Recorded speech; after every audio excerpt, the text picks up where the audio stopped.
because again, if people are single, they usually live, very rarely they live on their own. They usually live, if they're in Western cities, they live in, if they're students, dorms. If they live in professionals, they usually live with multiple people. If they're arty, they live in warehouse spaces, whatever that is. And then they're going to change that. And that focus is going to be living together, shared bills, shared so forth of things. And so this is absolutely key. Now, in the West, most people, if they become a couple, they live together, get engaged, and then they get married. Now, in Sweden, for example, people can get married, but they still live in their separate accommodation. And they don't live together, but they live in separate. And it actually works for people. And I know people who've done that. I've actually met people in London who've discussed this with me, and it was really interesting to learn this. And they said, "Oh, do you know think that's funny?" I said, "No, I don't think it's at all. I think if it works for you," and it did. And then for their marriage was very successful and worked, and it still is ongoing. So we have to understand that not everything is always in concrete, set in concrete or set in stone. So this idea of when to move in or when to go for that, again, this is about communication. So yes, the problem, whether and when to move in together. The solution is if you feel that is the right thing to do, then do so.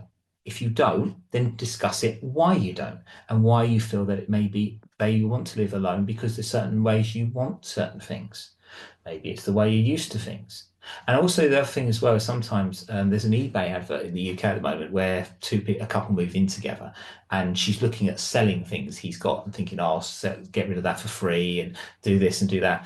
And I always think that's really a bad thing because it's actually what you've got to remember is what you took that person as their individual self.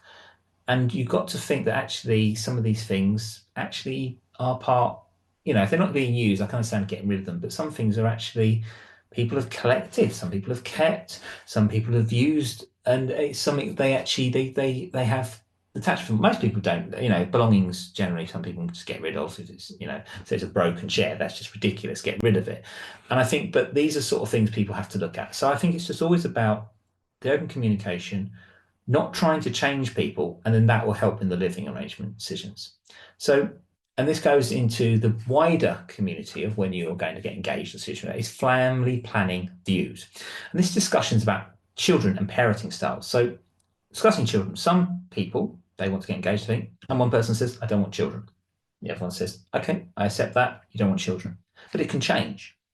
And it's very much then the parenting styles is also, again, this idea of observing family members. How do the in-laws treat and act with their children, and also how they act with their children as adults, because it's also, you can start noticing things like patterns of behavior.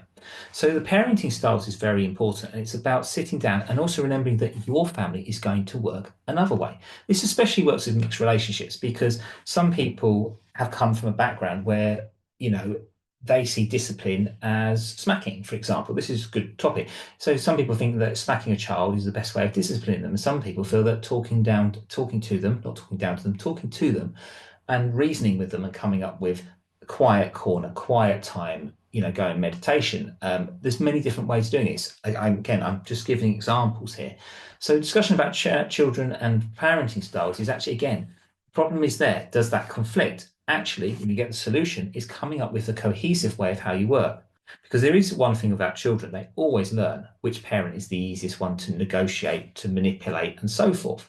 So, the mum can say, the child says, oh, I want some sweets. And the mum says, we haven't eaten your dinner. And then they go to the dad and go, right, okay, I want this. Oh, yeah, of course you can have it. And there's things like that. These are things that also have to be done. And it's also about the personality as well, because if they're opposites attract, they will have different styling in the way they deal with things. But also at the same time, we always have to understand with a partner, whoever that is we've got to understand of where their background is and where that comes from. And I think it's very important.